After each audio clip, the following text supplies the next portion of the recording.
எல்லோருக்கும் வணக்கம் பிள்ளைகள். அபிவிருத்தி உத்தியோகத்தர் சேவையில் தரம் 3 உள்ள உத்தியோகத்தர்களுக்கு நடைபெறுகின்ற முதலாவது வினைத்திறமகன் தலைப்பரீட்சையின் முதலாவது வினாத்தாள் அலுவலக நடைமுறைகள் தொடர்பான வழிகாட்டல் செயலமர்வு 6வது செயலமர்வில் 2024 மே மாதம் 22ஆம் தேதி சந்திக்கிறோம்.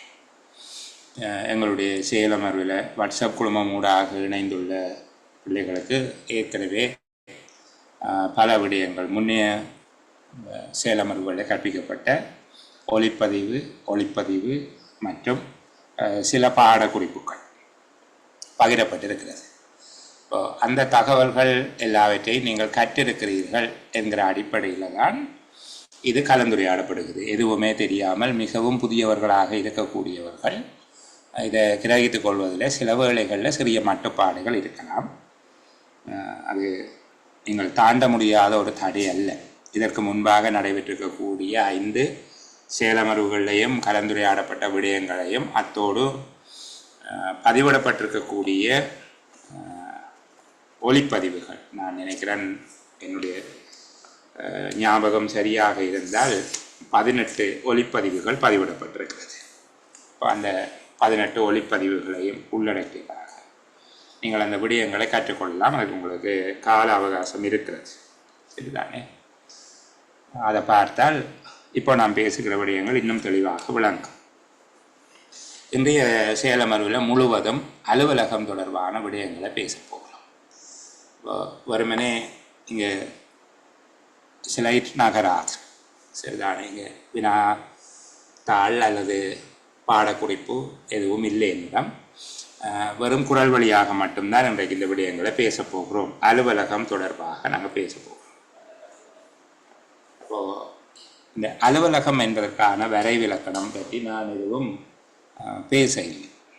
அது தொடர்பில் மிக தெளிவான ஒரு ஒளிப்பதிவு போட்டிருக்கிறோம். அதை ஒருக்கா நீங்கள் கேட்டுக்கொள்ளுங்கள், சரிதானே? பொதுவாக அலுவலகம் என்பதற்கான ஒரு வரைவிலக்கணம் மேலோட்டமாக சொல்லிட்டு நகர்கிறேன். வெவ்வேறு அறிஞர்கள் இதை பற்றி சொல்லி இருக்கிறாங்க. அது பெனி கக்கேட் என்பவருடையது கடந்த காலத்தில் வினவப்பட்டிருக்குது. அப்போது ஏனைய அறிஞர்கள் சொன்னதை கேட்பார்களா? பெரும்பாலும் அப்படி கேட்ட கேள்வியை திருப்பி பரீட்சையில் கேட்க மாட்டார். பென்னி கக்கேட் என்பவருடைய வரைவிலக்கணம் சொல்லப்படுகிறது. அலுவலகம் என்பது தகவல்களை திரட்டுகின்ற, அறிக்கை செய்து பதிவு செய்து பாதுகாத்து வைப்பதோடு தகவல்களை செயற்பாடுகளுக்கு உபயோகப்படுத்துதல் மற்றும் தேவையான பிரிவுகள், அலகுகள், இடங்களுக்கு அதனை வழங்குகின்ற இடம் அலுவலகம் என்று சொல்லப்பட்டிருக்கு. இப்போ பென்னி கக்கேட் அலுவலகம் தொடர்பாக சொல்லுகிற போது தகவல்களை திரட்டுகின்றது, அறிக்கை இடுகின்றது, பதிவு செய்து தகவல்களை பாதுகாத்து வைக்கின்றது, நடவடிக்கைகளுக்கு தகவல்களை உபயோகிக்கின்றது, தேவையான அலகுகள், பிரிவுகள், ஏனைய இடங்களுக்கு அதனை வழங்குகின்றது. இவ்வளவும் அலுவலகத்தினுடைய பணி என்பதாக வரைவிலக்கணப்படுத்துகிறேன். இப்போ அலுவலகம் என்பதை மீள நான் இப்படி உடைச்சி சொல்லாமல் ஒவ்வொரு இடத்திலையும் நிறுத்தி பேசுகிறேன். அலுவலகம் என்பது தகவல்களை திரட்டி அறிக்கை செய்வது, தகவல்களை பதிவு செய்து பாதுகாத்து வைத்தல், அவற்றை செயற்பாடுகள், நடவடிக்கைகளுக்கு உபயோகப்படுத்துதல் மற்றும் தேவையான இடங்களுக்கு வழங்குகின்ற இடம் அலுவலகம் என அழைக்கிறார். தகவல்களை திரட்டுகின்றது, அறிக்கை செய்கின்றது, பதிவு செய்து பாதுகாத்து வைக்கின்றது, செயற்பாடுகளுக்கு உபயோகிக்கின்றது மற்றும் அவற்றை தேவையான இடங்களுக்கு வழங்குகின்றது. இது அலுவலகம் என்று சொல்லப்பட்டிருக்கு. இது அடிப்படையாக ஒரு அலுவலகத்தினுடைய பணி தொடர்பில் இந்த வரைவிலக்கணத்தில் இருந்து தான் நாங்கள் பேச ஆரம்பிக்கிறோம். ஏனைய அறிஞர்களும் இவ்வாறு தான் சொல்லுகிறார்கள். உதாரணமாக ஜோர்ஜ் டெரி என்பவருடைய பேச்சும் அப்படி இருக்கு. அலுவலகம் என்பது தகவல்களை சேகரித்தல், அவற்றை பதிவு செய்தல், முறையாக ஒழுங்குபடுத்தல், செய்முறைப்படுத்தல், தேவையான போது தகவல்களை வழங்குதல் என்பவை அலுவலகத்தின் பணிகளாகும் என்று சொல்லி அவர் வரைவிலக்கணப்படுத்துகிறார். அலுவலகம் என்பதை வரைவிலக்கணப்படுத்துகிற போது ஜோர்ஜ் டெரி சொல்லுகிறார், தகவல்களை சேகரித்தல், அவற்றை பதிவு செய்தல், முறையாக ஒழுங்குபடுத்துதல் அல்லது செய்முறைக்குட்படுத்துதல், தேவையான போது தகவல்களை வழங்குதல் என்பன அலுவலக பணிகளாக இருக்கும். இப்படியே நிறைய பேர் சொல்லுகிற போது அவர்கள் பொதுவாக இப்படித்தான் சொல்லுகிறார்கள். அலுவலகம் என்பது தகவல்களை சேகரித்து அதனை பதிவு செய்து செய்முறைக்குட்படுத்தி அல்லது ஒழுங்குபடுத்தி பாதுகாத்து வைத்திருப்பதோடு அவற்றை நடவடிக்கைகளுக்கு தேவைப்படுகின்ற போது வழங்குகின்ற இடம் அலுவலகம் என்பதாக சொல்லப்பட்டிருக்கு. அப்போ உங்களுக்கு ஒரு அறிஞருடைய பெயர் தெரிய இல்லை, ஆனால் அவரை சொல்லி அலுவலகம் என்றால் என்ன என்கிற அவருடைய வரைவிலக்கணத்தை சொல்லுங்கள் என்று கேட்டால் நீங்கள் ஏறத்தாழ இப்படி எழுதுங்க. இது ஒரு ஷார்ட்கட் தான். இப்படி நான் சொல்லலாமா என்று கேட்டால் சொல்லலாம், சொல்ல வேணும் உங்களுக்கு. சரிதானே? இப்போ அலுவலகம் என்றால் என்ன என்பதை யாரோ ஒரு அறிஞருடைய பெயரை சொல்லி வரைவிலக்கணப்படுத்துங்கள் என்றால் நீங்கள் பிரதானமாக இந்த தகவல் என்கிற விடயத்தோடு முக்கியமான இல்லை. தகவல்கள் தகவல்கள் தரவு சொல்லி பிறகு தகவலாகுங்கள். தரவுகள் தகவல்களை சேகரித்தல், அவற்றினை பதிவு செய்தல், செய்முறைக்குட்படுத்துதல் அல்லது ஒழுங்குபடுத்துதல், பாதுகாத்து வைத்திருத்தல், தேவையானவர்களுக்கு வழங்குதல் ஆகிய செயற்பாடுகளை மேற்கொள்கின்ற இடம் அலுவலகம் என வரைவிலக்கணப்படுத்தலாம். அலுவலகம் என்பது ஒரு சிலரால் மேற்கொள்ளப்படும் பணிகளை குறிக்கின்றதே தவிர அது ஒரு இடத்தை குறிப்பதல்ல. அது ஒரு இடத்தை மட்டும் குறிப்பதல்ல. ஒரு சிலரால் மேற்கொள்ளப்படுகின்ற செயற்பாடுகளை பிரதானமாக குறித்து நிற்கிறது என்பதையும் சேர்த்துக்கொண்டால் அலுவலகத்துக்கான வரைவிலக்கணத்தை நீங்கள் எழுதிக்கொள்ள இயலும். சரிதானே? அதில் அதிகம் சிரமப்பட வேண்டாம். ஏனென்றால் கடந்த காலங்களில் கேட்ட அதே வினாவை திருப்பி கேட்கிற அளவுக்கு இருக்காது. சரி, ஒரு அலுவலகம் முக்கியம் பெறுவதற்கான காரணங்கள் என்ன? அலுவலகம் ஒன்று எவ்வகையில் முக்கியத்துவம் பெறுகிறது என்று சொல்லி கேட்கிறார்கள். நீங்கள் முதல்ல ஒரு அலுவலகத்தினுடைய முக்கியத்துவத்தை பற்றி பேசுகிற போது ஒரு அலுவலகம் என்பது தான் நிறுவனத்தினுடைய முகம் ஆகவும் இருக்கிறது, அதனுடைய மூளையாகவும் இருக்கிறது. அதாவது ஒரு நிறுவனத்தை அடையாளப்படுத்துகின்ற அல்லது நிறுவனத்தோடு தொடர்பு கொள்ளுகின்ற ஒரு இடம் என்பது அந்த நிறுவனத்தினுடைய அலுவலகம். ஒரு நிறுவனத்துக்கு அலுவலகம் தவிர்த்த வேறு இடங்களும் இருக்கும். தொழிற்சாலைகள், களஞ்சியங்கள், இயந்திர சாதனங்களினுடைய பாதுகாப்பு அறைகள், பதிவேட்டறைகள், இப்படி நிறைய இடங்கள் இருக்கும். சரிதானே? ஆனால் ஒரு அலுவலகத்தினுடைய முகமாக இருப்பது ஒரு நிறுவனத்தினுடைய, தவறுதலாக இந்த அலுவலகம் என்ற வார்த்தையை சொல்லிட்டேன், திரும்ப சொல்கிறேன். ஒரு நிறுவனத்தினுடைய ஒவ்வொரு பிரிவுகள் இருக்கும். களஞ்சியங்கள் இருக்கும், உற்பத்தி அலகுகள் இருக்கும், இது தவிர கணக்காய்வு அலகுகள் இருக்கும், இயந்திர சாதனங்களை பாதுகாக்கின்ற பிரிவுகள் இருக்கும், பராமரிப்பு பிரிவு இருக்கும், மெயின்டெனன்ஸ் பராமரிப்பு பிரிவு இருக்கும், திட்டமிடல் பிரிவு இருக்கும், பொறியியல் பிரிவு இருக்கும். இப்படியெல்லாம் பிரிவுகள் இருக்கும். ஆனால் அலுவலகத்துக்கு வந்து ஆக்கள் எங்க தொடர்பு கொள்வினம்? ஒரு நிறுவனத்துக்கு வந்தால் ஒரு அலுவலகத்தில் தான் தொடர்பு கொள்ளும். சரிதானே? ஒரு நிறுவனத்தினுடைய ஏனைய பகுதிகளோடு அவர்கள் தொடர்பு கொள்வது இல்லை. அவர்கள் வந்து தொடர்பு கொள்ளுகிற இடம், நிறுவனத்துக்கு வந்து அவர்கள் தொடர்பு கொள்ளுகிற இடம் அலுவலகம். அவர்கள் வருகிறதே அலுவலகத்துக்கு தான் வருவார்கள், நிறுவனத்துக்கு அல்ல. நிறுவனத்தின் முகமாக இருக்கிற அலுவலகத்துக்கு தான் அவர்களுடைய தொடர்பு எல்லாம் நடக்கும். நீங்கள் ஒரு வாகனம் திருத்துகின்ற ஒரு கம்பெனிக்கு போங்க, ஒரு மெக்கானிக் ஷாப்புக்கு போங்க. அந்த மெக்கானிக் ஷாப்பில் நீங்கள் வேலை செய்கிற அந்த பிரிவுக்கெல்லாம் நீங்கள் போக மாட்டீங்க.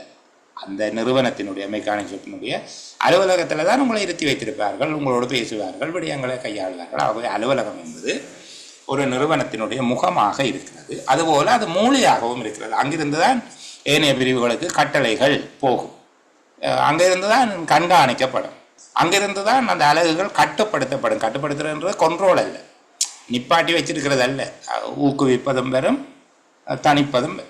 சரிதானே? அப்போ ஒரு நிறுவனத்தினுடைய முக்கியத்துவம் என்று கேட்கிற போது நாங்கள் பரீட்சை எழுதுகிற விதமாக கதைக்க தொடங்குவோமா? ஒரு அலுவலகம் எவ்வகையில் முக்கியத்துவம் பெறுகிறது? நிறுவனம் ஒன்றில் அதன் முகமாகவும் மூளையாகவும் அலுவலகம் காணப்படுகின்றது. ஒரு நிறுவனத்தை அறிமுகம் செய்கின்ற பகுதியாக அல்லது நிறுவனத்தை வாடிக்கையாளர்கள் அறிந்து கொள்கின்ற பகுதியாக அலுவலகம் காணப்படுகிறது. அத்தோடு நிறுவனத்தின் ஏனைய பிரிவுகளை கட்டுப்படுத்துகின்ற, கண்காணிக்கின்ற, அவற்றுக்கான தகவல்களை வழங்கி தகவல்களை பெற்று அவற்றை நிர்வகிக்கின்ற இடமாக அலுவலகம் காணப்படுகிறது. இவ்வகையில் அலுவலகத்துக்கு 6 விதமான வகைபாகங்கள் காணப்படுகிறது.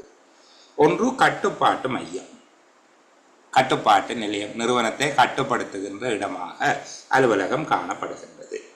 இரண்டாவது நிர்வாக மையம், அதாவது தொடர்பாடலை மேற்கொள்ளுதல், வேண்டிய தகவல்கள் தரவுகளை பெறுதல் போன்ற விடயங்கள் நிர்வாகம் நடைபெறுகின்ற இடமாக நிர்வாக நிலையம். மூன்றாவது சேவை மையம், வருகின்ற வாடிக்கையாளர்கள் அல்லது பயனாளிகளோடு தொடர்பு கொண்டு அவர்களுக்கான சேவைகளை வழங்குகின்ற அதற்கான பின்னூட்டங்களை பெறுகின்ற இடமாக அலுவலகம் இருக்கு. ஒருங்கிணைப்பாளர், சேவை தேவைப்படுகின்ற வாடிக்கையாளர்களுக்கும் அதனை நிறைவேற்றுகின்ற நிறுவனத்தின் அலகுகள் பிரிவுகளையும் ஒருங்கிணைப்பதாக இந்த அலுவலகம் இருக்கும். ஆகவே ஒருங்கிணைப்பாளர் என்பதாக இருக்கு. தகவல் மையம், நிறுவனம் தொடர்பான தகவல்களை வழங்குகின்ற, நிறுவனத்தில் வந்து கேட்குறாங்க, இப்போ இந்த வேலை செய்கிறதுக்கு இவ்வளோ காசு முடியும், இந்த கார் என்ன விலை, இந்த மோட்டார் பைக் என்ன விலை, இந்த பார்ட்ஸ் என்ன விலை, அல்லது சனிக்கிழமையில் திறப்பீங்களா, ஞாயிற்றுக்கிழமையில் திறப்பீங்களா, இந்த விஷயம் இல்லாமல் யார் சொல்லுவார்கள்? அலுவலகத்தில் சொல்லுவார்கள். ஆகவே தகவல் வழங்கும் நிலையமாக. இடைநிலையாளராக, இடைநிலையாளராக என்றால் 2 தரப்புகளை தொடர்புபடுத்துகின்ற ஒரு மீடியேட்டராக அலுவலகம் இருக்கிறது. ஆகவே அலுவலகத்தின் முக்கியத்துவம் என்று கேட்கப்பட்டால் சில ஒரு கேள்வியை கேட்கிறார் என்றால், நிறுவனம் ஒன்றில் அலுவலகம் எவ்வாறு முக்கியத்துவம் பெறுகிறது? நிறுவனம் ஒன்றின் முகம் என்பதாகவும் மூளை என்பதாகவும் அலுவலகத்தை நாங்கள் கருதலாம். ஒரு நிறுவனத்தை வாடிக்கையாளர்கள் அறிந்து கொள்வது அலுவலகத்தினூடாக நிகழ்கின்றது. அவ்வாறு நிறுவனம் ஒன்றின் எல்லா பகுதிகளையும் கட்டுப்படுத்தி கண்காணித்து அவற்றை நிர்வகித்தல் அல்லது முகாமை செய்தல் என்பது அலுவலகத்தின் பணியாக காணப்படுகிறது. இந்த வகையில் அலுவலகம் பிரதானமாக 6 விதங்களில் முக்கியத்துவம் பெறுகிறது. ஒன்று கட்டுப்பாட்டு நிலையம் அல்லது கட்டுப்பாட்டு மையம், 2வது நிர்வாக மையம், 3 சேவை மையம், 4வது தகவல் மையம், 5வது ஒருங்கிணைப்பாளர், 6வது இடைநிலையாளர் என்ற 6 விதமாக இது முக்கியத்துவம் பெறுகிறது. அலுவலகத்தில் நடைபெறுகின்ற செயற்பாடுகள், அலுவலகத்தினால் மேற்கொள்ளப்படுகின்ற செயற்பாடுகளை 2 பெரும் பிரிவுகளாக பிரிக்கலாம்.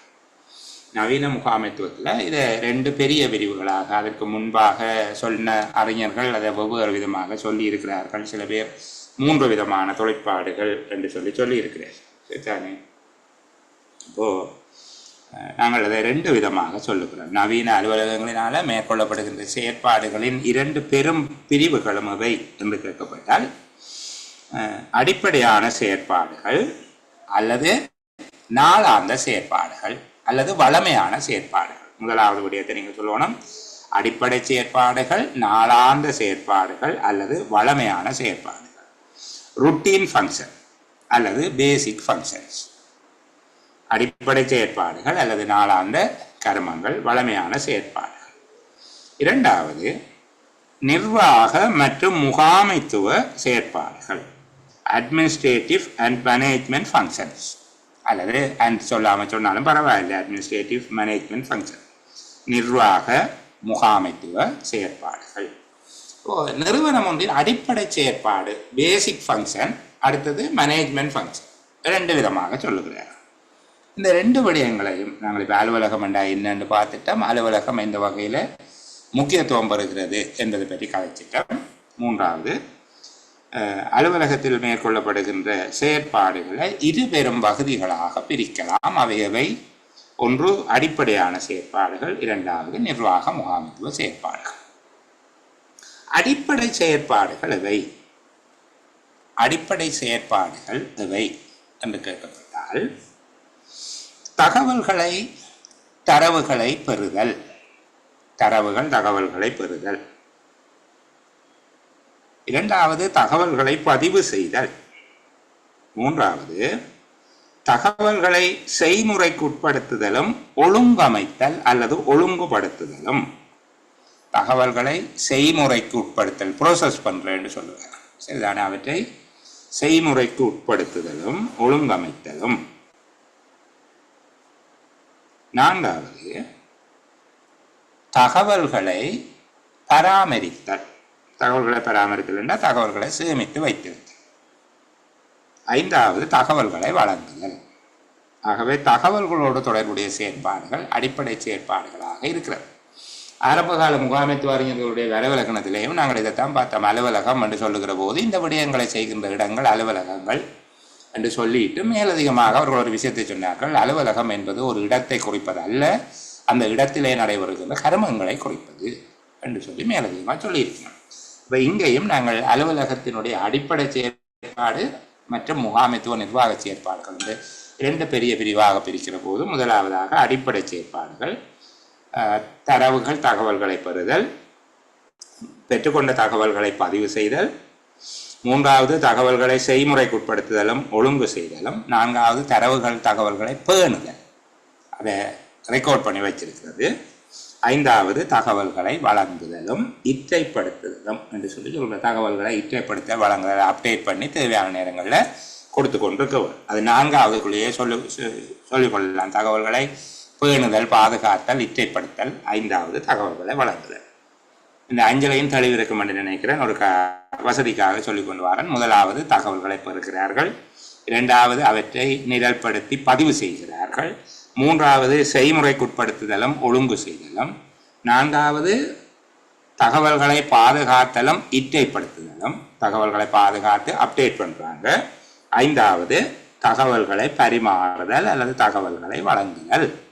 இந்த 5 செயற்பாடுகள் தொடர்பிலையும் முதலாவது ஒரு நிறுவனம் தகவல்களை பெறுகின்ற மூலங்கள் எவை என்று கேள்வி கேட்பாங்க. முதலாவது என்ன சொன்னாங்க? தகவல்களை பெறுதல் என்று சொல்லிட்டோம் இல்லையா? அதுக்குள்ளே அவர்கள் கேள்வியை கேட்பார்கள். ஒரு நிறுவனம் தகவல்களை பெறுகின்ற மூலங்கள் எவை அல்லது ஒரு நிறுவனம் தகவல்களை பெறுகின்ற வழிமுறைகள் எவை என்று கேட்பார். அப்படி கேட்கிற போது நிறுவனம் ஒன்று தகவல்களை பெற்றுக்கொள்கின்ற மூலங்களை நாங்கள் இருவிதமாக வகைப்படுத்தலாம். ஒன்று உள்ளக மூலங்கள், வெளியக மூலங்கள் என வகைப்படுத்துகிறோம். முதலாவது வகைப்படுத்தல் உள்ளக மூலங்கள், வெளியக மூலங்கள். நிறுவனம் ஒன்று உள்ளிருந்து அல்லது நிறுவனத்தில் இருக்கின்ற தரவுகள் தகவல்களை பெற்று பயன்படுத்துவதில் உள்ளக மூலங்கள் எனப்படும். நிறுவனத்துக்கு வெளியே இருந்து தரவுகள் தகவல்களை பெறுவது வெளியக மூலங்கள் என கருதலாம். அப்ப இது ஒரு வகையான வகைப்படுத்தல். நிறுவனம் தகவல்களை பெற்றுக்கொள்கின்ற அல்லது தகவல்களை திரட்டுகின்ற மூலங்கள் என்று வருகிற போது அதை எப்படி வகைப்படுத்துகிறோம்? 2 விதமாக நாங்கள் இந்த வகைப்படுத்தலை பார்க்கலாம். ஒன்று உள்ளக மூலங்கள் இன்டர்னல் சோர்ஸ், இரண்டாவது வெளியக மூலங்கள் எக்ஸ்டர்னல் சோர்சஸ். இரண்டாவதாக தகவல்கள் சேகரிக்கப்படும் முறையின் அடிப்படையில் இருவகையாக வகைப்படுத்துகிறோம். ஒன்று முதல் நிலை தகவல்கள் அல்லது முதல் நிலை மூலங்கள், அடுத்தது இரண்டாம் நிலை மூலங்கள் பிரைமரி சோர்சஸ், செகண்டரி சோர்சஸ். முதல்நிலை மூலங்கள் என்பது ஒரு தகவல் அல்லது தரவு முதலாவதாக சேகரிக்கப்படுவதை குறிப்பிடுகிறது. ஒரு தகவல் அல்லது தரவு முதல் முறையாக சேகரிக்கப்படுவதை குறிப்பிடுகிறது. இரண்டாம் நிலை மூலங்கள் என்பது ஏற்கனவே சேகரித்து வைக்கப்பட்டுள்ள தகவல்கள் தரவுகளை பெற்று பயன்படுத்துவதை குறிப்பிடுகிறது. இங்க முதல் நிலை மூலங்கள், இரண்டாம் நிலை மூலங்கள் என்ற முதல் நிலை மூலங்கள் அல்லது முதல் நிலை தரவுகள் என்றால் ஒரு தகவல் புதிதாக முதலாக திரட்டப்படுவதை குறிப்பிடுகிறது.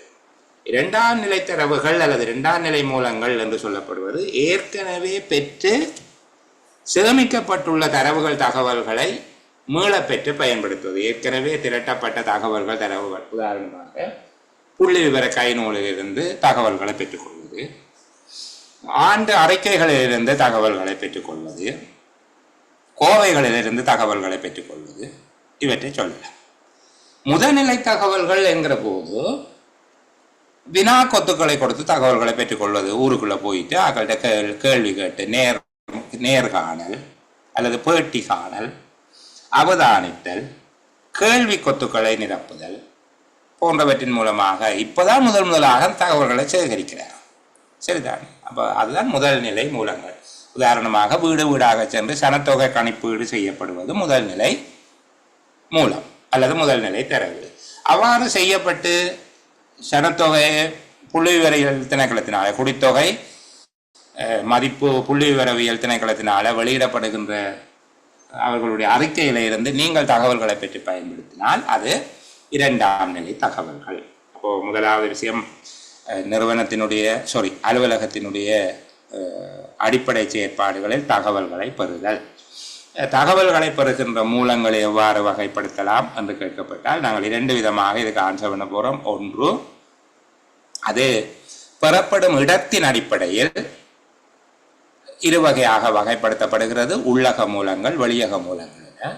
இரண்டாவது, பெறப்படும் முறையின் அடிப்படையில் இரண்டு விதமாக வகைப்படுத்தப்படுகிறது, முதல் நிலை தரவுகள் அல்லது முதல் நிலை மூலங்கள், இரண்டாம் நிலை தரவுகள் அல்லது இரண்டாம் நிலை மூலங்கள்.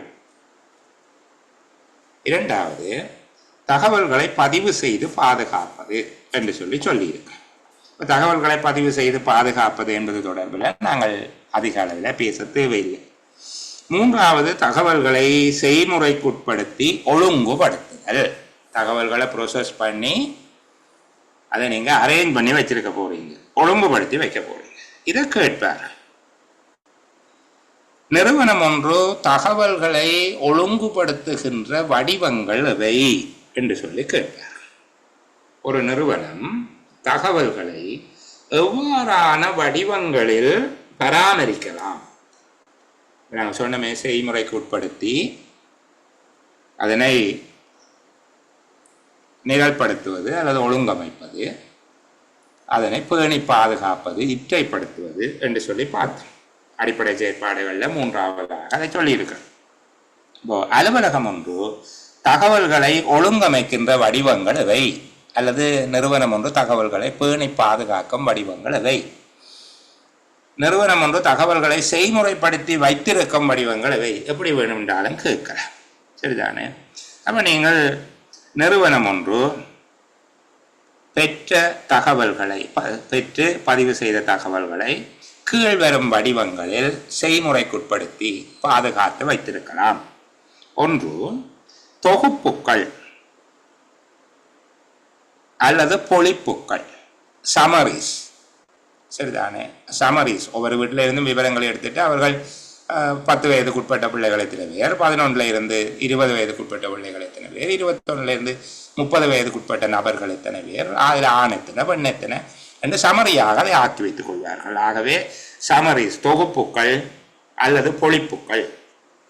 இரண்டாவது, குறிப்புக்கள். குறிப்புக்கள் நோட்ஸாக குறித்து வைத்துக் கொள்வார்கள். விடயங்களை சிறிய சிறிய குறிப்புகளாக அதை குறித்துக் கொள்வார்கள். விவரங்களை பெற்றுக்கொண்டு அதை குறிப்புகளாக குறித்து வைத்துக் கொள்வார்கள். அடுத்தது ரிப்போர்ட்ஸ், அறிக்கைகள். அறிக்கைகள் எவை என்பது தொடர்பாக நாங்கள் கலந்து பேசியிருக்கிறோம். அறிக்கை என்றால் என்ன, அறிக்கைகளினுடைய வகைகள் எவை என்ன, பருவகால அறிக்கைகள், ஆண்டு அறிக்கைகள், கூட்ட அறிக்கைகள், கூட்டு அறிக்கைகள் என்று நிறைய அறிக்கைகள் பார்த்திருக்கிறோம். அப்போ அறிக்கைகளாக அவை சேகரிக்கப்படுகிறது. புள்ளி விவர அட்டவணைகள், டேபிள்ஸ், புள்ளி விவர அட்டவணைகள், வரைபடங்கள். இப்போ காணி சம்பந்தமான விடயங்களாக இருந்தால் அல்லது இராணுவத்தில் இந்த கன்னிவடிகள், மிதிவடிகள் புதைக்கப்பட்டுள்ள விவரங்கள் தொடர்பாக எல்லாம் வரைபடங்களில் தான் பதிஞ்சு வச்சிருப்பார். சரிதானே? அல்லது வீதிகள் தொடர்பான தகவல்கள், இலங்கையின் வீதிகள் தொடர்பில் அல்லது இலங்கையினுடைய புவியியல் அமைப்பு தொடர்பாக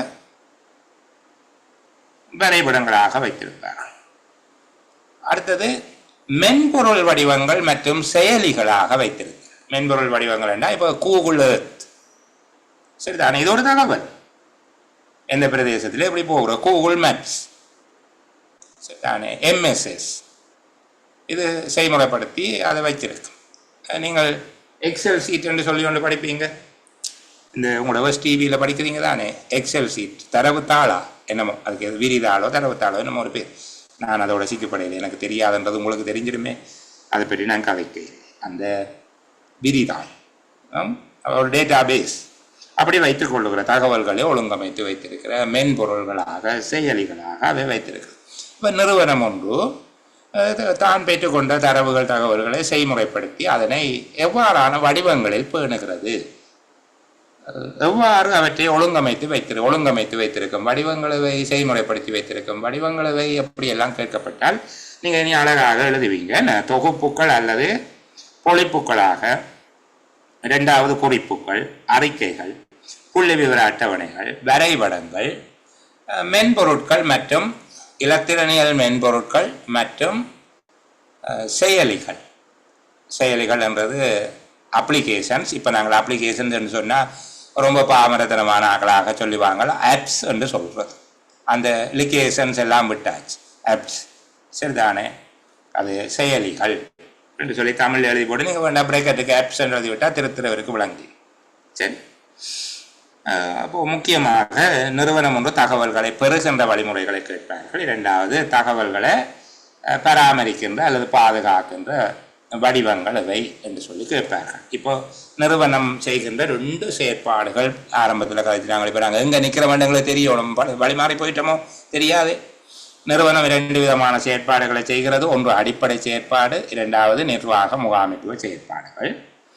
அந்த அவ்வளவும் சரி எங்களுக்கு. இதுக்குள்ள பிறகு நிறுவனம் ஒன்று நாள் மேற்கொள்ளப்படுகின்ற அடிப்படை செயற்பாடுகள் எவை என்று சொல்லி அதை பற்றி கொஞ்சம் கதைக்க வலிக்கிட்டோம்.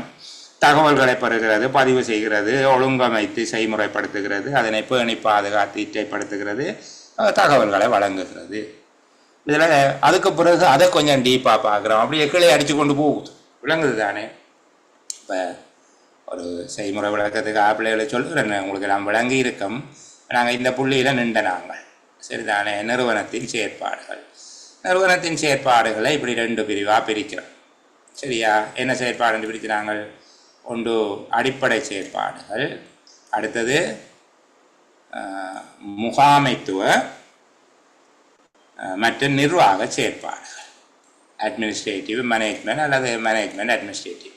பிறகு இதைத்தான் பிள்ளைகள் இப்படி கொண்டு வந்து நான் இதில் எழுதியிருக்கிறபடியால் எப்படி காட்டுகிறேன் உங்களுக்கு. இதை பிறகு அடிப்படை செயற்பாடுகளை ஒரு 5 பிரிவாக பிரிக்கிறேன். சரிதானே? அடிப்படை செயற்பாடுகள் ஒரு 5ஆக இருக்குது. என்ன சொன்னாங்க? முதலாவது தகவல்களை சேகரித்தல், இரண்டாவது அவற்றை பதிவு செய்தல், மூன்றாவது ஒழுங்கமைத்தல், செய்முறைப்படுத்தல், அதனை பாதுகாத்து வைத்திருத்தல். அப்படி வச்சு செய்முறைப்படுத்தல், பாதுகாத்தல். ஓகே. நாலாவது அதனை வழங்குதல் என்று சொல்லி ஒரு 4 விதமாக சொல்லி விடுவோமா? இப்படி இருக்கு. இதுக்கு பிறகு இந்த பகுதியை எடுத்து கொஞ்சம் பேர்ந்து பார்த்துறாங்க. இதை எடுத்த பிறகு திருப்பி கீழே கதைக்கிறோம். அப்படி பார்க்குறோம். தகவல்களை பெறுகின்ற வழிமுறைகள், மூலங்கள் எவை? அதான் இன்டர்னல் சோர்சஸ், எக்ஸ்டர்னல் சோர்சஸ், உள்ளக மூலம், வெளியக மூலம் என்று சொல்லியும், அதே போல் முதல் நிலை மூலகங்கள், 2ஆம் நிலை மூலகங்கள் என்று சொல்லியும் பார்த்தோம். அதே போல் இந்த 3வது விடயத்தை திருப்பி கொஞ்சம் பெருப்பிச்சு பார்க்குறாங்க. தகவல்களை ஒழுங்கமைத்து செய்முறைக்குட்படுத்தி அவற்றினை பேணி பாதுகாக்கிறது என்றால் அது என்ன வடிவங்களில் இருக்குது? ஒரு 5 or 6 வடிவங்களில் இருக்குது என்று சொல்லி பார்த்துறாங்களே. அட்டவணைகள், பொழிப்புக்கள் அல்லது தொகுப்புக்கள், குறிப்புகள், அறிக்கைகள், புள்ளி விவர அட்டவணைகள், வரைபடங்கள், மென்பொருட்கள், செயலிகள் போன்ற வடிவங்களில் இருக்குது. அப்போ நாங்கள் எங்கே இனி போக வேணும்? இந்த ஏரியாவுக்கு போக போகிறோம். சரிதானே? வெறுமனை சொல்லிக் கொண்டிருக்கிற போது உங்களுக்கு அதை விளங்கிக் கொள்வதில் கொஞ்சம் சிரமம் இருக்கலாம் என்கிற அடிப்படையில் நாங்கள் இதுக்கு வந்தோம். நிர்வாக முகாமைத்துவ செயற்பாடுகள். சரிதானே? ஒரு அலுவலகத்தினால் மேற்கொள்ளப்படுகின்ற நிர்வாக முகாமைத்துவ செயற்பாடுகள் எவை என்று சொல்லி இதுக்குள்ள பார்க்கலாம். சரி, இந்த நிர்வாக முகாமைத்துவ செயற்பாடுகளை நாங்கள் ஒரு கொஞ்சம் விடயங்களை கேட்டால், ஒரு அலுவலகத்தினால் மேற்கொள்ளப்படுகின்ற நிர்வாகம் மற்றும் முகாமைத்துவம் சார்ந்த செயற்பாடுகள் எவை என்று கேட்கப்பட்டால், முதலாவது அலுவலகத்துக்கு ஆட்களை சேர்க்கிறது. ஆட்களை சேர்த்தா தானே நிறுவனம் இயங்கும். அலுவலகத்துக்கு அல்ல, நிறுவனத்துக்கான ஆட்சேர்ப்பு செய்தல். அதேபடியமா முதலாவதே விளக்கமாக சொல்லுகிறேன். அலுவலகத்துக்கான ஆட்சேர்ப்பு செய்தல், அவர்களுக்கான பயிற்சி அளித்தல், வளங்களை ஏற்பாடு செய்தல். வளங்களை ஏற்பாடு செய்தல் அவைக்கு மேசர், கதிரை, வெளிச்சம், ஃபைல் ட்ரக், கேபினெட், பேனு, பென்சில், காபன் எல்லாம், கடதாசி எல்லாம் கொடுக்கணும். என்ன வளங்களை ஏற்பாடு செய்தல் அல்லது வளங்களை பகிர்ந்தளித்தல், கடமை வழங்குதல், கொடுப்பனவு செய்தல். சம்பளமும் கொடுக்கத்தானே. இப்போ இந்த விடயங்கள் முதலாவது விடயமாக சொல்கிறோம். எப்படி அலுவலகத்துக்கான ஆட்சேர்ப்பு செய்தல், பயிற்சி அளித்தல், வளங்களை ஒதுக்கீடு செய்தல், கடமைகள் மற்றும் பொறுப்புகளை பகிர்ந்தளித்தல், வேதனங்கள் அல்லது கொடுப்பனவுகளை வழங்குதல், இதெல்லாம் சேர்த்து ஒரு விடயமாக நாங்கள் பார்த்துக்கொள்கிறோம். சரிதானே. முகாமைத்துவ செயற்பாடுகள் அல்ல நிர்வாக முகாமைத்துவ செயற்பாடுகளில் ஒன்று பார்த்தாச்சு. ஏன்னா ஆட்சேர்ப்பு செய்தல், பயிற்சி அளித்தல், வளங்களை ஒதுக்கீடு செய்தல், கடமை மற்றும் பொறுப்புகளை பகிர்ந்தளித்தல், வேதனங்கள் அல்லது சம்பளங்களை கொடுப்பனவு செய்தல். இரண்டாவது, அலுவலகத்துக்கான முறைமைகளையும் நடைமுறைகளையும் ஏற்படுத்துதல். அலுவலகத்துக்கான முறைமைகள் மற்றும் நடைமுறைகளை ஏற்படுத்துதல். இந்த அலுவலகத்துக்கான முறைமை அல்லது நடைமுறை என்ன? System and procedure. System and procedure, office system and office procedure. அலுவலகத்துக்கான முறைமைகளையும் அலுவலகத்துக்கான நடைமுறைகளையும் ஏற்படுத்துவது இரண்டாவது.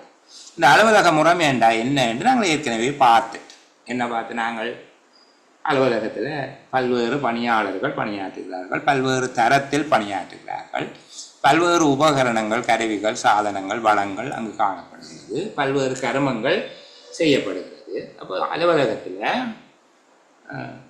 நிர்வாகம் எவ்வாறு நடைபெற வேண்டும், எந்த விதமான படிவங்கள் பயன்படுத்தப்பட வேண்டும், என்ன பதிவேடுகள், எந்த ஆவணங்கள் பயன்படுத்தப்பட வேண்டும், யார் யாருக்கு கட்டளையிடலாம், யார் யாருக்கு விதமான கடமைகள் பொறுப்புகள் பகிர்ந்தளிக்கப்பட வேண்டும், அவ்வாறு மேற்பார்வை செய்யப்பட வேண்டும் என்பது தொடர்பாக செய்யப்படுகிற ஒரு ஏற்பாடாக நாங்கள் அலுவலக முறைமை மற்றும் நடைமுறைகளை சொல்ல. அப்போ அலுவலக முறைமை மற்றும் நடைமுறைகள்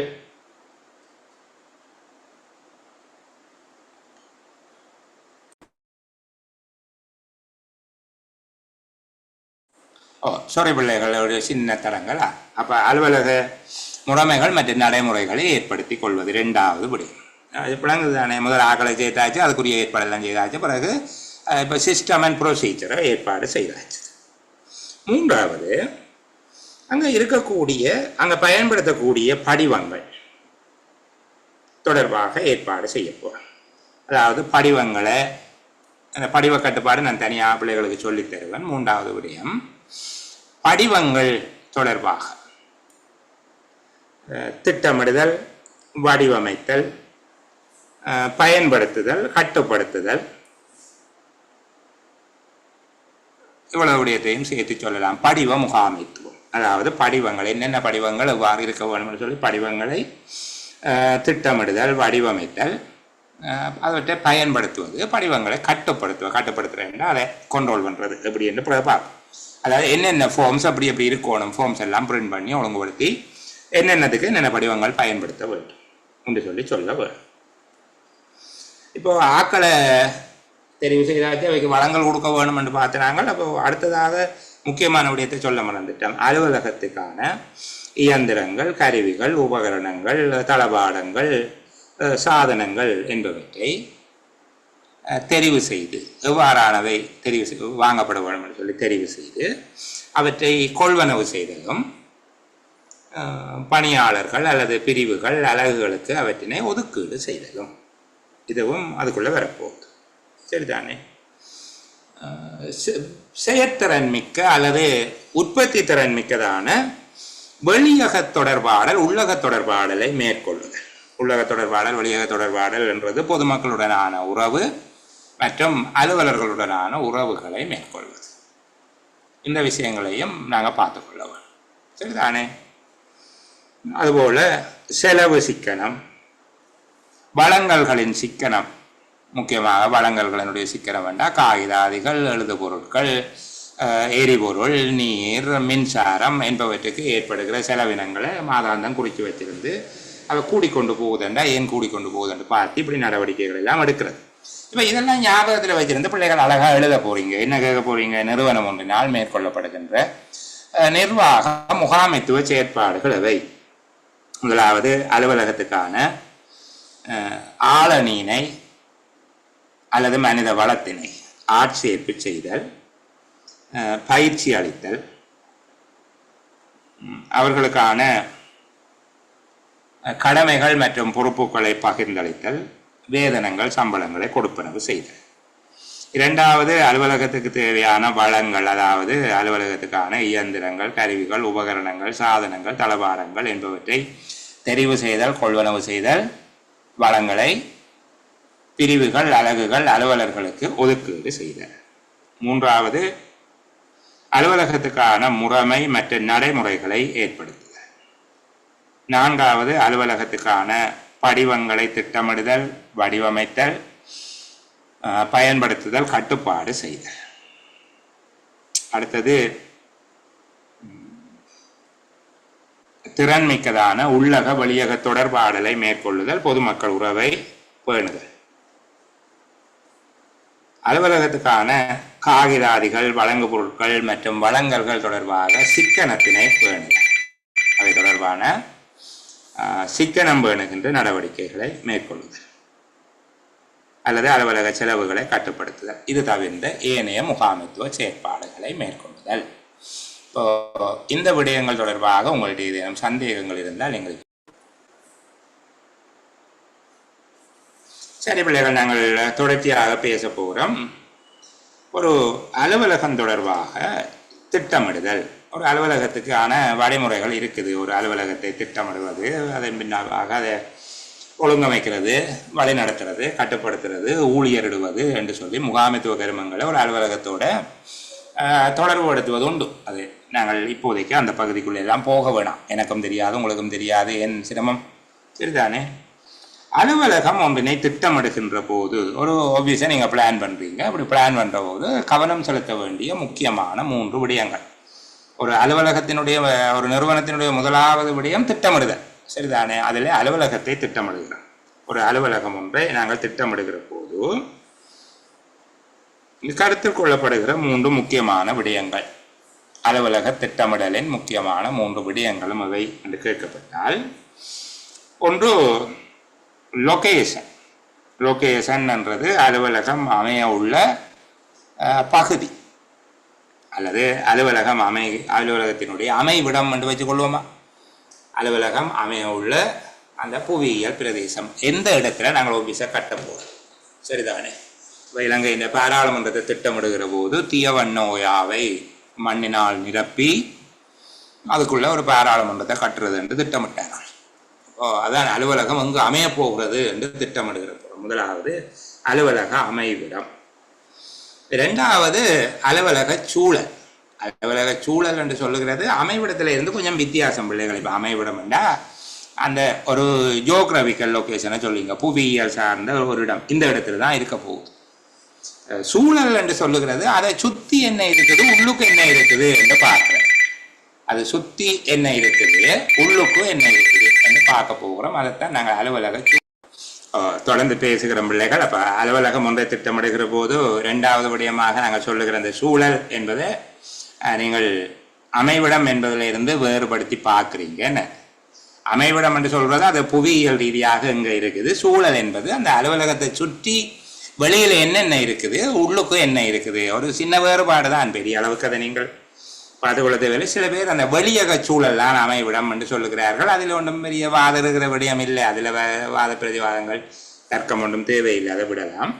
3வது அலுவலக தளக்கோலம். இந்த 3ம் நாங்கள் என்ன என்று அழகாக படிக்க போகிறோம். அந்த 3ஐயும் மேலோட்டமாக சொல்லுகிறேன். தளக்கோலம்ங்கிறது ஆஃபீஸில் உள்ள யார் யார் எங்கே இருப்பினும் என்னென்ன எங்கே வைக்கப்பட்டிருக்கும் என்று சொல்கிறது தளக்கோலம் என்று சாதாரணமாக புரிஞ்சு கொள்ளுங்க. அப்போ அலுவலகம் ஒன்றை திட்டமிடுகிற போது 3 விடயங்கள் அமைந்திருக்கிறது. ஒன்று அலுவலக அமைவிடம், அது அலுவலகம் அமைகின்ற புவியியல் பிரதேசத்தினை கருதுவதாக இருக்கும். 2வது அலுவலக சூழல், அலுவலகத்துக்கு வெளியேயும் அலுவலகத்துக்கு உள்ளேயும் காணப்படக்கூடிய நிலைமைகள் தொடர்பாக அது குறிப்பிடுகிறது. 3வது அலுவலக தளக்கோலம், ஒரு அலுவலகத்தினுடைய பகுதிகள், நபர்கள், உபகரணங்கள், கருவிகள் போன்றவை எங்கெங்கு அமைந்திருக்கும் என்பது தொடர்பான ஒரு விடயமாக அலுவலக தளக்கோலம் என்பது அமைந்திருக்கிறது. சரி, எளிமையாக நாங்கள் இந்த விடயத்தை கதைத்து கொண்டு போவோம். ஏற்கனவே இது பற்றிய அலுவலகம் தொடர்பாக சில ஒலிப்பதிவுகளையும் நான் உங்களுக்கு பதிவிட்டிருக்கிறேன். அவற்றையும் திரும்ப ஒருக்கா கேட்டுக்கொள்ளுங்க, அது பயனுள்ளதாக இருக்கும். நான் மிக சரியாக திட்டமிட்டு ஒளிப்பதிவு செய்யப்பட்டவை அவை. சரிதானே, அந்த விடயங்களை காணொலிகளாக்க வேணும் என்ற விருப்பம் இருந்தது, நேரம் போதாமல் இருந்தது. சரிதானே, மிக முக்கியமான விடயம், என்னுடைய காணொலிகள் ஏனைய சில தளங்கள்லையும் அவர்கள் பதிவிட்டிருக்கிறார்கள். அது குறையானது அல்ல, அது பிள்ளைகளுக்கு போய் சேர வேணும் என்கிறதுல எனக்கு எந்த மாறுபட்ட கருத்தும் இல்லை. ஆனால் என்னுடையது தான் என்பதை சொல்லி பகிர்ந்தால் இன்னும் மகிழ்ச்சி அடைவேன். இப்போ மகிழ்ச்சி அடைய இல்லை என்றில்லை, இப்போ மகிழ்ச்சி இன்னும் மகிழ்ச்சியாக இருக்கும். சரி, நாங்கள் அதை விட்டு இங்கே வருவோம். அலுவலகத்தினுடைய இட அமைவை தீர்மானிக்கும் போது கருத்தில் கொள்ள வேண்டிய விடயங்கள் எவை என்று பார்க்க போகிறோம். அலுவலகத்தினுடைய இட அமைவை தீர்மானித்தல் அல்லது அலுவலகத்தினுடைய அமைவிடத்தினை தீர்மானித்தல். இட அமைவு அல்லது அமைவு இடம் எப்படி வேண்டாலும் சொல்லலாம். இட அமைவினை தீர்மானித்தல் அல்லது அமைவிடத்தினை தீர்மானித்தல். சரிதானே, முதலாவது நிறுவனத்தோடு தொடர்புடையவர்கள் நிறுவனத்தை அணுகக்கூடிய வசதிகளை கருத்தில் கொள்ள வேண்டும். அதாவது பயனாளிகள், அலுவலர்கள் ஆகியோர் இலகுவாக அலுவலகத்தை அடையக்கூடிய வகையில் போக்குவரத்து வசதிகள் கொண்டதாக அலுவலகம் அமைய வேண்டும். சரிதானே, இப்போ போக்குவரத்து வசதி உள்ள அமைவிடமாக இருக்க வேணும். நிறுவனத்துக்கு வருகின்ற வாடிக்கையாளர்கள், பணியாளர்கள், நிறுவனத்தினுடைய உள்ளீடுகள், மூலப்பொருட்கள் கொண்டு வரப்படுதல், நிறுவனத்தினுடைய உற்பத்திகள் போன்றவற்றை எடுத்து செல்ல வேண்டியிருந்தால் அவற்றை எடுத்து செல்வது. சரி, அப்போ அலுவலகத்தை இலகுவாக அணுகக்கூடிய அமைவிடம் இலகுவாக சென்றடையக்கூடியதாக இருக்க வேண்டும். குறிப்பாக போக்குவரத்து வசதி உள்ளதாக இருக்க வேண்டும். சரி, இரண்டாவது அலுவலகத்துக்கு வேண்டிய பணியாளர்களை தேடிக்கொள்ளக்கூடியதாக இருக்க வேண்டும். அலுவலகம் மிக தொலைவில், மக்கள் வசிக்கிற பிரதேசத்திலிருந்து மிக தொலைவில் அமைந்திருக்குமாக இருந்தால் அது அங்கு பணியாளர்கள் பணியாற்ற விரும்பாத அலுவலகமாக அது இருக்கும். சரிதானே, அப்போ மக்கள் செறிவான, மக்கள் இலகுவாக கண்டறியக்கூடிய இடமாக இருப்பதோடு பணியாளர்களை தேடிக்கொள்ளக்கூடியதாக இருக்க வேணும். ஏனைய வசதிகள் என்று சொல்லுகிறது பிள்ளைகள், நீர், மின்சாரம், வங்கி, காப்புறுதி, வைத்திய வசதி, பாடசாலை வசதியும் வேணும், குடியிருப்பு வசதி போன்ற விடயங்களை உள்ளடக்கியதாக ஒரு பிரதேசம் இருக்குமாக இருந்தால் அது அலுவலக அமைவிடத்துக்கு மிக பொருத்தமானதாக இருக்கும். அதாவது ஏனைய துணை சேவைகள் அலுவலகத்தை செயற்படுவதற்கு பேங்க் பக்கத்தில் இருக்கணும். பிறகு அலுவலகத்தில் இருந்து காசை காட்டு வழிக்குள்ளார கொண்டு போகிற மாதிரி இருந்தால் அது பாதுகாப்பு பிரச்சனையாக இருக்கும். அப்போ அலுவலகத்துக்கு வங்கி, காப்புறுதி, போக்குவரத்து, மின்சாரம், நீர் போன்ற சேவைகளை இலகுவாக பெற்றுக்கொள்ளக்கூடியதாக இருக்க வேணும். சரிதானே, பயனாளிகள் இலகுவாக அணுகக்கூடியதாக இருக்க வேணும். அதாவது சிறந்த போக்குவரத்து வசதியை கொண்டிருக்க வேணும். பணியாளர்களை தேடிக்கொள்ளக்கூடியதாக இருக்க வேணும். பௌதீக வளங்கள் அல்லது ஏனைய துணை சேவைகளை இலகுவாக பெற்றுக்கொள்ளக்கூடியதாக இருக்கணும். மின்சாரம், நீர், காப்புறுதி, வங்கி போன்ற விடயங்கள். சரிதானே, பிராந்திய வசதிகள், அதாவது பணியாளர்கள் தங்களுக்குரிய தங்குமிட வசதி, உணவக வசதி, நல்ல சாப்பாடு கடை இருக்கணும் அந்த இடத்துல. சரிதானே, நல்ல ஹோஸ்டல் இருக்கணும் அல்லது நல்ல வீடுகளை வாடகைக்கு எடுக்கக்கூடியதாக இருக்கணும். தங்குமிட வசதி, உணவு வசதி, பாடசாலை வசதி, சந்தை வசதி, பிள்ளை பராமரிப்பு வசதி, பொழுதுபோக்கு வசதி போன்றவை இருக்க வேண்டும். விலைக்கு வரைக்க பிள்ளைகளை கொண்டு போய் விடுறதுக்கு நர்சரி, பள்ளிக்கூடம் எல்லாம் இருக்கும். சரிதானே, இப்படியான வசதிகள் இருப்பதாக இருக்கும். வாகன தரிப்பிட வசதி, அந்த அலுவலகத்தை அமைக்கல நாங்கள் பார்க்கணும். வருகிறவர்கள் தங்களோட வாகனத்தை நிப்பாட்டக்கூடிய இடவசதி இருக்கா? சில பேரை கடை கட்டியிருப்பாங்க, நல்ல கடையாக இருக்கும், பொருட்கள் மலிவாக இருக்கும். ஆனால் நாங்கள் அங்கே போக மாட்டோம். ஏனென்றா வெஹிக்கிள் பார்க்கிங் இல்லை, அங்கே வாகனத்தை நிப்பாட்டில ரோட்லாம் நிப்பாட்டி போட்டு போகணும். அப்போ இங்கேயோ தூரத்தை நிப்பாட்டி போட்டு இங்கே நடந்து வர கடையில் இருக்கிற 10 கடையில இருந்து வாங்க வந்து பார்த்துட்டு போங்கன்னு கூப்பிடுவாங்க. அப்போ இந்த கடைக்கு ஆக்கள் போவாங்க. சரிதானே, இங்கேயே 1-2 பேர் மிஞ்சி போகிற ஆக்கள் போகணும். அப்போது நிறுவனம் சீராக செயற்படலாம். ஒரு நிறுவனத்தை செயற்படுத்துகிற போது அது வாகன தரிப்பிட வசதியையும் கொண்டிருக்க வேண்டும். வாகன தரிப்பிட வசதி முக்கியமான ஒன்றாக இருக்கு. அதே போல அலுவலகத்தின் பாதுகாப்பையும் பார்க்க வேண்டும். மக்கள் நடமாட்டமே இல்லாத ஒரு பாலைவனத்தில் கொண்டு போய் அலுவலகத்தை அமைக்க இல்லாத அமைச்சால் அது பாதுகாப்பு பிரச்சனை இருக்கு. பெருமதி வாய்ந்த பொருட்களை களவெடுத்து கொண்டு போடுவாங்க. சரியா? இந்த விடயங்கள் அலுவலகத்தினுடைய அமைவிடம் தொடர்பாக அலுவலகத்தினுடைய அமைவிடத்தை திட்டமிடுகிற போது நீங்கள் கருத்தில் கொள்ள வேண்டிய விடயங்கள் எவை என்று கேட்கப்பட்டால் இந்த விடயங்களை நீங்கள் கருத்தில் கொள்ளலாம். சரியா? அடுத்தது இரண்டாவது அலுவலகத்தினுடைய சூழல். அலுவலக சூழல் என்று சொல்லப்படுகிறது. இது ரெண்டு விதமாக நாங்கள் பார்க்கலாம். அலுவலகத்தினுடைய உள்ளக சூழல் மற்றும் வெளியக சூழல். சரிதானே? அலுவலகத்துக்கான உள்ளக சூழல் வெளியக சூழல் பொதுவாக எப்படி இருக்குது என்று சொல்லி பார்க்கலாம். முதலாவது இரைச்சல் சத்தம். அலுவலக சூழல் தொடர்பாக கவனத்தில் கொள்ள வேண்டிய விடயங்களை என்று சொல்லி தேவையற்ற சத்தம் சந்தடி என்பவை ஏற்படாமல் இருக்கக்கூடியதாக இருக்கவும், அதுபோல குப்பை கூளங்கள் மாசுக்கள் போன்றவை கொட்டப்படுகிற இடமாக இருக்கக்கூடாது. அலுவலகத்துக்கு பக்கத்தில் ஒரு பெரிய குப்பை மேடு இருக்குது என்று சொல்லி சொன்னால் அல்லது ஒரு கொள்கலம் இருக்குது என்றால் அது ஒரு பொருத்தமான சூழல் இல்லை. அது அமைவிடத்துக்குள்ளேயும் எடுத்துக்கொள்ளலாம், சூழலுக்குள்ளேயும் நீங்கள் அதை சொல்லலாம். சரிதானே? அது ஒரு பொருத்தமான சூழல் அல்ல. அந்த இடத்துல கழிவுப் பொருட்கள் கொட்டப்படுதல், சகதிகள் சதுப்பு போன்றவை காணப்படுதல் போன்றவை இருக்கக்கூடாது. அப்போ அதிக வாகன போக்குவரத்து இரைச்சல் சந்தடி போன்றவை அதிகமான தூசு துணிக்கைகளையும் ஏற்படுத்தும். தொடர்ச்சியாக ஒரு பிரதான வீதியோடு அண்டி ஒரு அலுவலகம் இருக்குமாக இருந்தால், மிகவும் பிரதான வீதி அண்டியதாக இருக்குமாக இருந்தால் அது இரைச்சல் மிகுந்ததாக சன சந்தடி நெருக்கடி மிகுந்ததாக இருக்கணும். அப்போ ஓரளவுக்கு அது மக்கள் அணுகக்கூடியதாக இருக்கணும். அதுக்காக காட்டுகளை கொண்டு வைக்கக்கூடாது. அந்த இரைச்சல் போன்றவை ஏற்படாத இடமாக அந்த அலுவலகம் இருக்கிறது நல்ல. ஒரு நிறுவனத்தில் கூட அலுவலகம் சத்தம் சந்தடி இல்லாத இடங்களே இருக்கணும். பின்னுக்கு தொழிற்சாலை இருக்கலாம். சரிதானே? அந்த அதனுடைய முன்பகுதி தேவையற்ற இரைச்சல் போன்றவை ஏற்படாமல் அலுவலகத்தை அதனுடைய சூழலை நீங்கள் பார்த்துக்கொள்ள வேண்டும். மற்றது வெளிச்சம். ஒரு அலுவலகத்தில் கருத்தில் கொள்ளப்பட வேண்டிய இடம் என்னென்ன என்று சொல்லி பார்த்த வேண்டாம். முதலாவது என்ன சொன்னாங்க? இரைச்சலை கட்டுப்படுத்தக்கூடியதாக இருக்க வேணும். அதாவது தேவையற்ற இரைச்சல் சத்தம் போன்றவை ஏற்படாமல் பாதுகாக்கப்பட வேண்டும். அலுவலகத்தினுடைய சூழலை திட்டமிடும் போது எவ்வாறான விடயங்களை கருத்தில் கொள்ள வேண்டும். முதலாவது அமைவிடத்தை திட்டமிடுகிற போது என்னென்ன விஷயங்களை கருத்தில் கொள்ளணும்னு பார்த்துட்டோம். இப்போ சூழலுக்குள்ள வாரம் நீங்கள் புரிஞ்சு கொள்வீங்கன்னு நினைக்கிறேன். சரிதானே?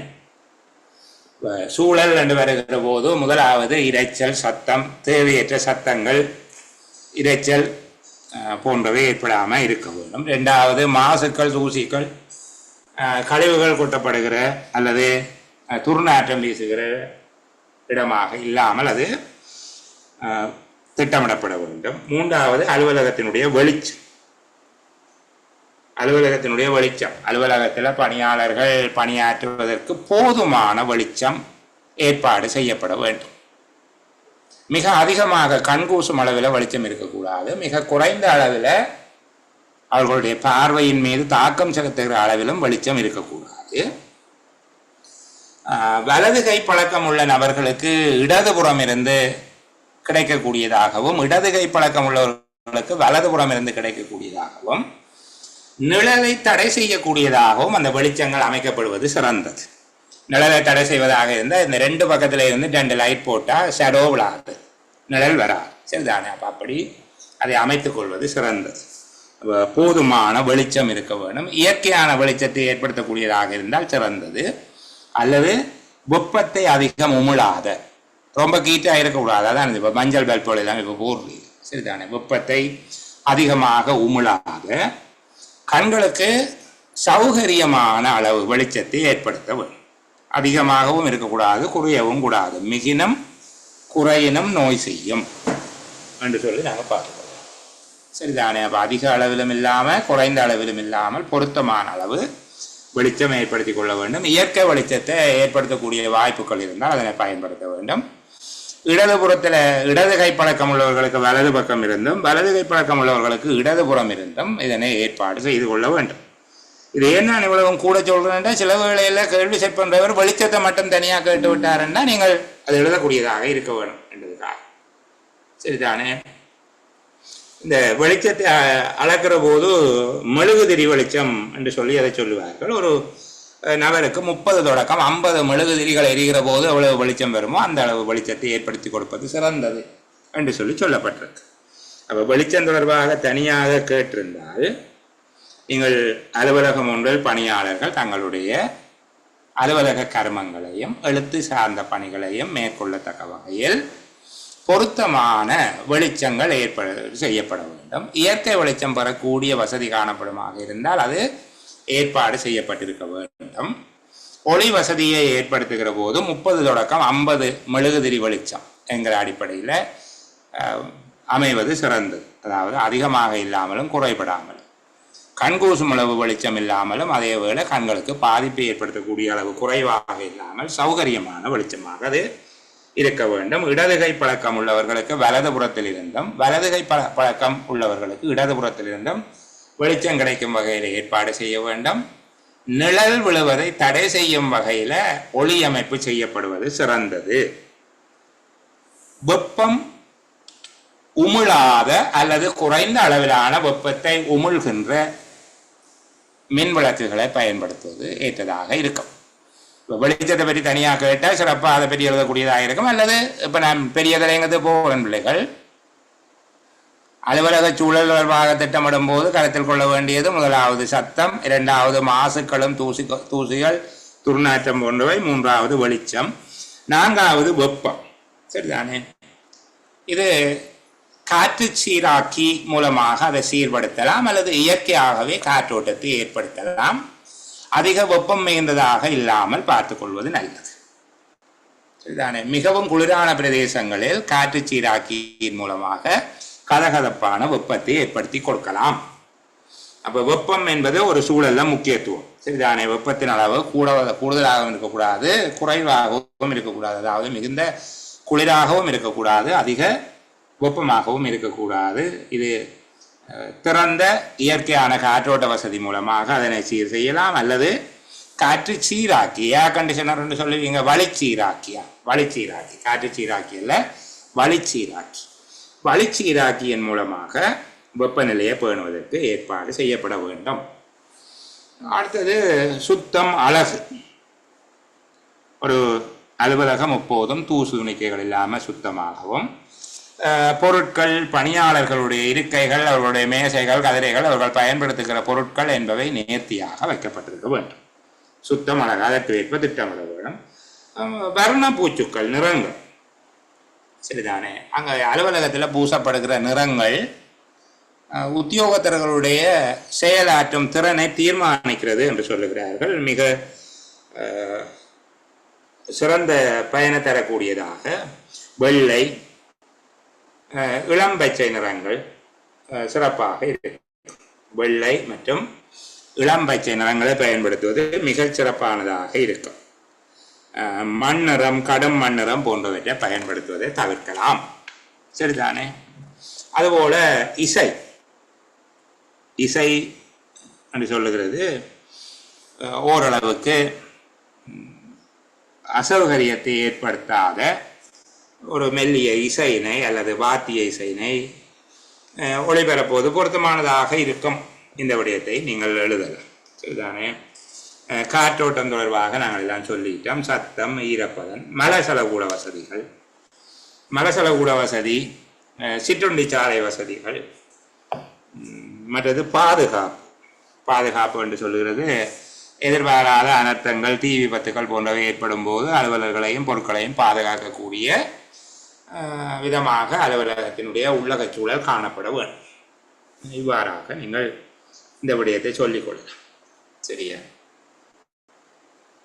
2 விடயங்கள் பார்த்துட்டோம். அலுவலகத்தை திட்டமிடுவதில் முக்கியமான விடயங்கள் 2. ஒன்று அலுவலகத்தினுடைய அமைவிடம், 2வது அலுவலகத்தினுடைய சூழல், 3வது அலுவலக தளக்கோலம். அலுவலக தளக்கோலம் அதாவது ஆஃபீஸ் லே அவுட் என்று சொல்லி சொல்லுவார். சரிதானே? அலுவலக தளக்கோலம் என்றால் என்ன என்பதை முதல்ல பார்ப்போம். அலுவலக தளக்கோலம் என்றால் என்ன? நிறுவனம் ஒன்றில் அல்லது அலுவலகம் ஒன்றில் வேலையோட்டம் சீராக நிகழ்வதற்காக, அலுவலகத்தில் அதன் வேலையோட்டம் சீராக நிகழ்வதற்காக அலுவலக கர்மங்கள் சிறப்பாகவும் விரைவாகவும் சரியாகவும் நடைபெறும் பொருட்டு வேகமாக நடக்கணும், அதே போல சரியாக நடக்கணும், ஒரு சுமூகமாக அந்த வேலையோட்டம் இருக்க வேண்டும். அப்போ அலுவலகத்தினுடைய வேலையோட்டம் என்பது சிறப்பானதாக அமையும் பொருட்டு, அலுவலகத்தில் ஆற்றப்படுகின்ற பணிகள் வினைத்திறன் மிக்கவையாக அமையும் பொருட்டு ஒரு அலுவலகத்தில் செயலாற்றுகின்ற அதன் அலகுகள், பிரிவுகள் அல்லது கிளைகள் எங்கு எங்கு ஸ்தாபிக்கப்பட வேண்டும். கிளைகள், அலகுகள், பிரிவுகளில் எந்த பொருட்கள் எந்தெந்த இடங்களில் வைக்கப்படுதல் அல்லது நிறுவப்படுதல் வேண்டும். ஒளியூட்டும் வசதிகள், காற்றோட்ட வசதிகள், சத்தத்தை கட்டுப்படுத்துவதற்கான ஏற்பாடுகள் போன்றவை எவ்வாறு செய்யப்பட வேண்டும். அலுவலகத்தில் ஏற்படக்கூடிய விரயங்களை தடுப்பதற்கான ஒழுங்குகள் எவை, எவ்வாறான ஒழுங்கமைப்புகள், விரயங்களை தடுப்பதற்கான ஒழுங்கமைப்புகள் எவ்வாறு இருக்கப்பட வேண்டும் போன்ற பல்வேறு விடயங்களை உள்ளடக்கிய ஒரு செயற்பாடாக அல்லது ஒழுங்குபடுத்தலாக அலுவலக தளக்கோலம் காணப்படுகிறது. அலுவலக தளக்கோலம் என்றால் நாங்கள் எளிமையாக சொல்லுவோமே, முதல் எந்தெந்த பிரான்ச் அங்கே இருக்கும். சரிதானே? இப்போ ஜிஏ ஆஃபீஸ் அங்கே இருக்கணும்,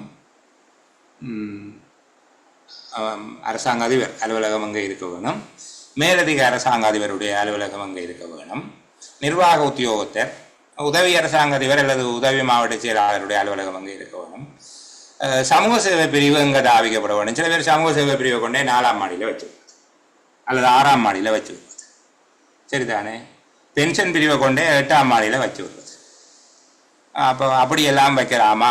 அது அப்படி எந்த இடத்துல வைக்கணும்? சமூக சேவை பிரிவை மக்கள் அந்த வாசலில் இருக்கணும். சமூக சேவை பிரிவு என்ன, ஆடிட்டிங் யூனிட் ஆக்கள் போகிறாத இடத்துல இருக்கணும். ஃபினான்ஸ் இலகுவாக அணுக முடியாத இடத்துல இருக்கணும். அப்போ இப்படியெல்லாம் பார்க்கணும். அலுவலகத்தினுடைய கிளைகள் எங்கே தாவிக்கப்பட வேண்டும், யார் யார் எங்கே இருக்க வேண்டும். சரியா? இப்போ சில அலுவலகங்களில் அரசாங்க அதிபருடைய தனிப்பட்ட காரியதரிசி, பிரத்யேக காரியதரிசி அல்லது தனிப்பட்ட உதவியாளர் பிஏ சந்தித்து அனுமதி எடுத்துட்டு தான் அரசாங்க அதிபரை சந்திக்கலாம். சில அலுவலகங்களில் அரசாங்க அதிபரை சந்தித்து அனுமதி எடுத்து போட்டு தான் அவருடைய தனிப்பட்ட உதவியாளரை சந்திக்கலாம். அவருடைய தனிப்பட்ட உதவியாளரை சந்திக்கிறது அரசாங்க அதிபரை சந்தித்து அவர்கிட்ட கேட்டுட்டு போய் சந்திக்க வேண்டியிருக்கு. இதில் எது சரி எது பிள்ளைன்றல நான் சொல்ல இல்லை. ஒரு அலுவலகத்தை அதன் தளக்கோலத்தை வடிவமைக்கிற போது இதெல்லாம் யோசிக்கப்பட வேணும், அவ்வளவுதான். சரி தானே? நான் வேறு எதுவும் சொல்லுகிற அளவுக்கு நான் வேறு எதுவும் ஒரு அபிப்பிராயமும் இல்லை இங்கே. நோ கமெண்ட்ஸா? சரி. அப்போ அலுவலக தளக்கோலம் யார் யார் எங்கே இருக்க வேணும், எந்தெந்த பிரான்ச் எங்கே இருக்கணும், ஒவ்வொரு பிராஞ்சிலும் என்னென்ன வைக்கணும், அது எங்கே வைக்கணும். சரிதானே? ஒரு பிராஞ்சிலையும் அலுவலர்கள் என்னென்ன இருக்கணும், அலுவலர்களுக்குரிய மேசக் அதில் எவ்வளோ இடம் வச்சிருக்கணும், அவர்கள் எப்படி இருக்க போகணும், ஆளையால் தெரியக்கூடிய மாதிரி இருக்கணுமா, அல்லது குறுக்க தட்டி அடைக்கணுமா, அல்லது தட்டி அடைச்சாலும் மட்டி பார்த்து கதைக்கக்கூடிய அளவுக்கு அடைக்கணுமா, ஆளையால் காணாத அளவுக்கு இருட்டறைகளை அடைச்சி வைக்கணுமா, இப்படி எல்லாம் யோசிக்கிறதுக்கு பேர் தான் தளக்கோலம். தளக்கோலம் என்றால் என்னன்னு உங்களுக்கு விளங்கி இருக்கு. சரிதானே? அலுவலகம் ஒன்றில் வினைத்திறன் மிக்கதாக அதனுடைய வேலையோட்டம் அமைவதற்காக நீங்கள் ஒன்றொன்றா சொல்லி கொண்டு வர போகிறேன். பொதுவான தலைப்பு தான் அலுவலகம் ஒன்றில் அதனுடைய செயலாற்றுகை வினைத்திறன் மிக்கதாக அமையும் பொருட்டும் வேலையோட்டம் சீராக நடைபெறும் பொருட்டும். ஒரு அலுவலகத்தில் செயலாற்றும் பிரிவுகள், அலகுகள், கிளைகள் எங்கு எங்கு ஸ்தாபிக்கப்பட வேண்டும்.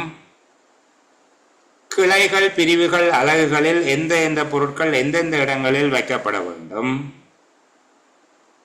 ஒளியூட்டல், காற்றோட்டம் போன்ற வசதிகள் எவ்வாறு ஏற்படுத்தப்பட வேண்டும், சத்தம், இரைச்சல், நெருக்கடி போன்றவற்றை தடுப்பதற்கான ஏற்பாடுகள் எவை, விரயங்களை தடுப்பதற்கான ஒழுங்குகள் எவ்வாறு மேற்கொள்ளப்பட வேண்டும், அலுவலகத்தின் பாதுகாப்பு தொடர்பாக மேற்கொள்ளப்பட வேண்டிய கரிசனைகள் எவை போன்ற பல்வேறு விடயங்களை கருத்தில் கொண்டு மேற்கொள்ளப்படுகின்ற ஒழுங்குபடுத்தல் அலுவலக தளக்கோலம் என அழைக்கப்படுகிறது. சரி, இந்த அலுவலக தளக்கோலத்தை தீர்மானிப்பதற்காக சில விஷயங்களை நீங்கள் அனலைஸ் பண்ண வேண்டும், சில விடயங்களை பகுப்பாய்வு செய்ய வேண்டும். அலுவலக தளக்கோலத்தை தீர்மானிப்பதற்காக மேற்கொள்ளப்படுகின்ற பகுப்பாய்வுகள் எவை என்பது தொடர்பாக பார்த்துட்டு நாங்கள் இன்றைய செயலமர்வை நிறைவு செய்யலாம். தொடர்ந்து இன்னும் இதனுடைய தொடர்ச்சியாக நாங்கள் இதே ஒழுங்காக தான் போக போகிறோம். அடுத்த செயலமர்வுகளை அலுவலகத்தினுடைய தளக்கோலத்தை தீர்மானிப்பதற்காக மேற்கொள்ளப்பட வேண்டிய பகுப்பாய்வுகள். கேள்வி எப்படி கேட்பார்கள்? அலுவலக தளக்கோலத்தை திட்டமிடும் பொருட்டு மேற்கொள்ளத்தக்க பகுப்பாய்வுகளவை அல்லது மேற்கொள்ள வேண்டிய பகுப்பாய்வுகளவை என்று கேட்பார்கள். சரிதானே? முதலாவது இரண்டாவதுங்கிற ஒழுங்குல சொல்ல வேணும் என்று இல்லை, 4 விதமான பகுப்பாய்வுகள் செய்யப்பட வேண்டும். இதுதான் முதல் செய்ய வேணும், இதான் பிறகு செய்யப்பட வேணும் என்று சொல்லி இல்லை. சரிதானே? ஆனால் முதலாவது அதனுடைய வேலை பகுப்பாய்வு அல்லது நடவடிக்கை பகுப்பாய்வு செய்தால் நல்ல. ஒரு அலுவலகத்தில் இடம்பெறுகின்ற எல்லா விதமான கருமங்கள் நடவடிக்கைகளையும் பகுப்பாய்வு செய்த அவ்வாறு பகுப்பாய்வு செய்வதன் மூலமாக ஒவ்வொரு நடவடிக்கைக்கும் அதனை மேற்கொள்கின்ற அலுவலர்களுக்கும் இட ஒதுக்கீடு எவ்வாறு மேற்கொள்ளப்பட வேண்டும் என்பதை தீர்மானிக்க அது வசதியாக இருக்கும். முதலாவது விடயம் நடவடிக்கை பகுப்பாய்வு. சரிதானே? அல்லது செயற்பாட்டு பகுப்பாய்வு வேண்டும் இதை சொல்றவை. நடவடிக்கை பகுப்பாய்வு என்றால் ஒரு அலுவலகத்தில் இடம்பெறுகின்ற எல்லா நடவடிக்கைகளையும் கருமங்கள் செயற்பாடுகளையும் கவனத்தில் எடுத்து அதனை பகுப்பாய்வு செய்தல். இதன் மூலமாக ஒவ்வொரு கருமங்களையும் நிறைவேற்றும் அலுவலர்கள் அல்லது நிறைவேற்றும் பிரிவுகள் அலகுகளுக்கு ஏற்ற விதமாக இட ஒதுக்கீடுகளை மேற்கொள்வதற்கு வசதியாக இருக்கும். இரண்டாவது இயந்திர உபகரண பகுப்பாய்வு. ஒரு அலுவலகத்தில் எவ்வாறான இயந்திரங்கள், உபகரணங்கள், கருவிகள், சாதனங்கள் போன்றவை பயன்படுத்தப்பட இருக்கின்றன என்பதை பகுப்பாய்வு செய்து அவற்றை பயன்படுத்துபவர்கள் தங்களுடைய வேலைகளை விரைவாகவும் இலகுவாகவும் சிறப்பாகவும் செய்து கொள்ளத்தக்க வகையில் அவற்றை நிறுவுவதற்கு இந்த பகுப்பாய்வு ஏற்றதாக இருக்கும். என்னென்ன இயந்திரங்கள் உபகரணங்களை பயன்படுத்த போகிறார்கள் என்று பார்த்துட்டு அதை யார் பயன்படுத்த போகிறார்கள் என்று பார்க்க வேண்டும். அப்போ எந்தெந்த பிரிவுகள் அதை அதிகமாக பயன்படுத்துவார்களோ அவர்களுக்கு அருகில் தான் அதை வச்சிருக்க வேண்டும். அவர்களுக்கு தான் அது முக்கியத்துவம் வாய்ந்ததாக இருக்கும். சரிதானே? அப்போ அந்த அடிப்படையில் இயந்திர உபகரண பகுப்பாய்வு. எந்த உபகரணங்கள் சத்தம் அதிகம் எழுப்பும் என்று பார்த்துட்டு அதை கொஞ்சம் தள்ளி கொண்டே வைக்கலாம். இப்போ ஜெனரேட்டரை கொண்டு வந்து ஆஃபீஸ் வாசலில் பூட்டி விடுற சில பேர் வாராக்களுக்கெல்லாம் மூஞ்சையில் கறி பிடிக்கும், காது செவிடாத அளவுக்கு சத்தம் போடும். அப்படி இல்லாமல் அதை கொண்டு மின்புறப்பாக்கி அலுவலகத்தினுடைய பின்புறமாக சத்தம் பெறாத இடத்துல வைக்கலாம். சரிதானே? அப்போ இயந்திர உபகரண பகுப்பாய்வு ரெண்டாவது. மூன்றாவது தொடர்பு முறை பகுப்பாய்வு. தொடர்பு முறை பகுப்பாய்வு என்று சொல்லப்படுவது பிள்ளைகள் அலுவலகத்தில் இருக்கக்கூடிய ஒவ்வொரு அலுவலர்களும் எவ்வாறு தொடர்பு கொள்ளுகிறார்கள், யார் எந்த வேலையை முதல் செய்யணும், அதுக்கு பிறகு அது யார்கிட்ட போகுது, அதுக்கு பிறகு யார்கிட்ட போகுது, யார் இதை கண்காணிக்கிறார், முதல் எந்த பிரிவு இந்த வேலையை செய்ய போகுது, அதுக்கு பிறகு எந்த பிரிவிட்டே அவர்கள் போக வேணும். சரிதானே? அப்போ அந்த பிரிவுகள் அருகருகில் இருக்கிற மாதிரியாக திட்டமிட வேணும். பிறகு அந்த நேர தொடுகிற மூக்கை சுற்றி தொடுகிற மாதிரி வேலைகள் எல்லாம் செய்யக்கூடாது, அருகருகில் நிறுவப்படுவதற்கு. அப்போ இந்த தொடர்பு முறை பகுப்பாய்வு மேற்கொள்வதென்றது ஒரு அலுவலகத்தில் செயற்படும் கிளைகள், பிரிவுகள், அலகுகள் மற்றும் அலுவலர்களுடைய கருமங்கள் எவ்வகையில் தொடர்பு படுகிறது, ஒன்றினோடு ஒன்று தொடர்பு படுகிறது என்பது தொடர்பாக பகுப்பாய்வு செய்வதன் மூலமாக நெருங்கிய தொடர்புடைய கிளைகள், அலகுகள், பிரிவுகள் அருகருகாக நிறுவப்படலாம். உதாரணத்துக்கு தாவன பிரிவும் நிர்வாக பிரிவும் அட்மினிஸ்ட்ரேஷனும் எஸ்டாப்ளிஷ்மெண்ட்டும் அருகில் இருக்கிறது நல்லது. அதே போல் கணக்கீட்டு பிரிவும் நிதி பிரிவும் அருகில் இருப்பது நல்லது. ஃபினான்ஸும் அக்கௌண்ட்ஸும் தனித்தனியாக இருந்தாலும் அருகில் இருப்பது சிறந்ததாக இருக்கும். உள்ளக கணக்காய்வு அதற்கு அருகில் இருக்கிறது சிறந்தது. சரியா, உலக கணக்காய்வு அலகு அதுக்கு அருகில் அமைக்கப்பட்டிருந்தால் அது சிறப்பாக இருக்கும். அப்போ இந்த மாதிரியான அந்த ஏற்பாடுகளை தான் தொடர்பு முறை பகுப்பாய்வு. அடுத்தது ஒழுங்கமைப்பு பகுப்பாய்வு. ஒழுங்கமைப்பு பகுப்பாய்வு என்பது யார் யாருக்கு எவ்வாறு கட்டளையிட போகிறார்கள் அல்லது எவ்வாறு கட்டளைகள் பாய்ச்சப்படும், அதிகாரம் எவ்வாறு ஒழுங்கமைக்கப்பட்டிருக்கிறது என்கிற அடிப்படையில் இருக்கும். அப்போ ஒழுங்கமைப்பை பகுப்பாய்வு செய்தல் இந்த வகையில் இருக்கு. இப்போ அலுவலக தளக்கோலத்தை தீர்மானிப்பதற்காக செய்யப்படுகின்ற பகுப்பாய்வினை 4 விதமாக நீங்கள் வகைப்படுத்தலாம். முதலாவது நடவடிக்கை பகுப்பாய்வு. ஒரு அலுவலகத்தில் நடைபெறுகின்ற நடவடிக்கைகள் அனைத்தையும் பகுப்பாய்வு செய்தல் இதனாலே கருதப்படுகிறது. இதன் மூலம் ஒவ்வொரு நடவடிக்கைகளை நிறைவேற்றுவதற்கு வேண்டிய இடவசதியை ஏற்படுத்த வசதியாக இருக்கும். இரண்டாவது இயந்திர சாதன பகுப்பாய்வு. ஒரு அலுவலகத்தில் பயன்படுத்தப்படுகின்ற இயந்திரங்கள், கருவிகள், உபகரணங்கள் போன்றவற்றை இனங்காண்பதற்காக மேற்கொள்ளப்படுகிற பகுப்பாய்வு. இதன் மூலமாக அவை அந்த இயந்திரங்கள், சாதனங்கள் உத்தமமாக பயன்படுத்துதல், உரியவர்கள் அதனை விரைவாகவும் இலகுவாகவும் வேலைகளை செய்தல் என்பவற்றை கருத்தில் கொண்டு நிறுவப்படுவதற்கு வசதியாக இருக்கும். மூன்றாவது தொடர்பு முறைமை பகுப்பாய்வு. தொடர்பு முறைமை பகுப்பாய்வு என்பது ஒரு அலுவலகத்தில் இருக்கக்கூடிய கிளைகள், பிரிவுகள், அலகுகள் மற்றும் அலுவலர்களுக்கு இடையில் எவ்விதமான பணி ரீதியான தொடர்புகள் காணப்படுகிறது, எவர் அடுத்து எவர் அல்லது எந்த பிரிவுகள் கிளைகளை அடுத்து அடுத்த பிரிவுகள் செயற்படுகின்றன என்பதை பகுப்பாய்வு செய்வதாக இருக்கும். இதன் மூலமாக அலுவலர்களுக்குரிய இடவசதியை அல்லது இட ஏற்பாடு செய்தல், கிளைகள், அலகுகள், பிரிவுகளை அருகருகே பொருத்தமாக நிறுவிக்கொள்ளுதல். சம்பந்தப்படுகிற அலுவலர்களை அருகருகே அமர்த்தலாம். அதே போல சம்பந்தப்படுகிற கிளைகள், பிரிவுகளை அருகருகே ஏற்பாடு செய்யலாம். ஒழுங்கமைப்பு பகுப்பாய்வு. இது ஒரு அலுவலகத்தில் தொழிற்படுகிற எல்லா பிரிவுகளும் எவ்வாறு ஒன்றினோடு ஒன்று ஒழுங்கமைக்கப்பட்டிருக்கிறது என்கிற அடிப்படையில் இதனை செய்யலாம். சரிதானே? ஒரு அலுவலக தளக்கோலத்தை நீங்கள் திட்டமிட வேண்டிய சந்தர்ப்பம் இதையும் பார்த்து நிறைவு செய்ய முடியும். ஒரு அலுவலக தளக்கோலம் எவ்வாறான சந்தர்ப்பங்களில் திட்டமிட வேண்டியதாக அல்லது தீர்மானிக்க வேண்டியதாக இருக்கு. சரி, அலுவலக தளக்கோலம் என்பது எப்போது அது தீர்மானிக்கப்படுகிறது? ஒவ்வொரு நாளும் தீர்மானிக்கப்படுமா? புதிதாக அலுவலகம் ஒன்று அமைக்கப்படும் போது, அலுவலகத்துக்காக புதிய கட்டடம் ஒன்று அமைக்கப்படும் போது அல்லது புதிதாக அலுவலகம் ஒன்று அமைக்கப்படும் போது இப்போ அதை திட்டமிட வேண்டி வரும். ஜிஏ எங்கே இருக்கணும், அடிஷனல் ஜிஏ எங்கே இருக்கணும், சீவ் அக்கௌண்டன் எங்கே, டிரெக்டர் ஆஃப் பிளானிங் எங்கே, சீஃப் இன்டர்னல் ஆடிட் எங்கே இருப்பார், இப்படியாக அந்த திட்டமிடல்கள். புதுசாக ஒரு ஆஃபீஸ் போடைக்கு அந்த பிரச்சனை வரும். சரிதானே? இரண்டாவது, அலுவலகம் புதிய கட்டடத்துக்கு இடமாற்றம் செய்யும் போது, புதிதாக ஒரு அலுவலகம் அமைக்கப்படும் போது அல்லது அலுவலகத்துக்காக புதிய கட்டடம் அமைக்கப்படும் போது. இரண்டாவது, அலுவலகம் புதிய கட்டடம் ஒன்றுக்கு இடமாற்றம் செய்யப்படும் போது. மூன்றாவது, புதிதாக ஆட்சேர்ப்பு செய்யும் போது.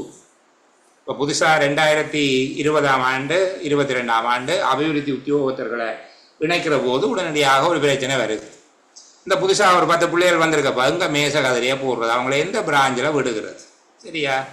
அப்போது புதிதாக இது மிகவும் நெருக்கடியாக ஏற்பட்டது 2005ஆம் ஆண்டு. புதிதாக 50,000 பேர் எடுத்த உடனே எல்லாம் வந்திருக்கிறாங்க. இருக்கிறதுக்கு மேச கதிரை இல்லை, அவனவன் இந்த சுவர் வழியை எல்லாம் இருக்கு தொடங்கிட்டான். சரியா?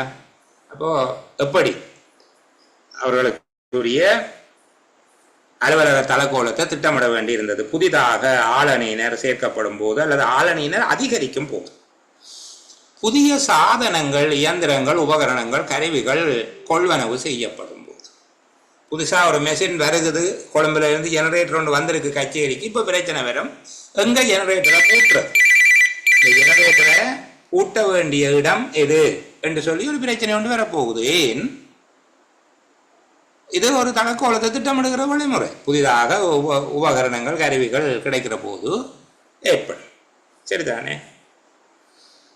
வேலையோட்டம் கொஞ்சம் பாதிக்கப்படுது, ஒரு ஃப்ளோவில் வேலை நடக்குது இல்லை என்ற நிலைமை ஒன்று வருகிற நேரத்தில் என்ன செய்வாங்க என்றால் அப்போதும் தலைக்கோலத்தை மாற்றுவோம். இந்த பிரான்ச் அங்கே போடுவோம், இந்த ஆஃபீஸரை இங்கே மாற்றுங்கோ, இவரை அங்கே தூக்கி முன்னோ போடுங்கோ என்று சொல்லி அப்போது வேலையோட்டத்தில் ஒரு முன்னேற்றத்தை மாற்றத்தை அதில் ஒரு அபிவிருத்தியை ஏற்படுத்தும் போது ஊழியர்களிடம் இட அமைவு தொடர்பாக திருப்தி இல்லாத தன்மை ஏற்படும் போது அல்லது அவர்களால் முறைப்பாடு செய்யப்படுகிற போது, அவர்களால் குறைபாடு தெரிவிக்கப்படுகிற போது,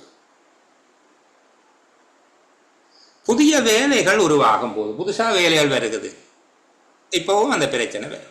சரிதானே? அப்போ அலுவலக தளக்கோலம் ஒன்று திட்டமிடப்படுகிற சந்தர்ப்பங்கள் இவை. அலுவலகத்துக்காக புதிய கட்டடம் ஒன்று அமைக்கப்படுதல் அல்லது புதிய அலுவலகம் அமைக்கப்படுதல். இரண்டாவது, அலுவலகம் புதிய கட்டடம் வளாகத்துக்கு இடமாற்றம் செய்யப்படும் போது. மூன்றாவது, புதிய வேலைகள் ஏற்படுகின்ற போது அல்லது வேலைகளில் மாற்றம் ஏற்படுகிற போது.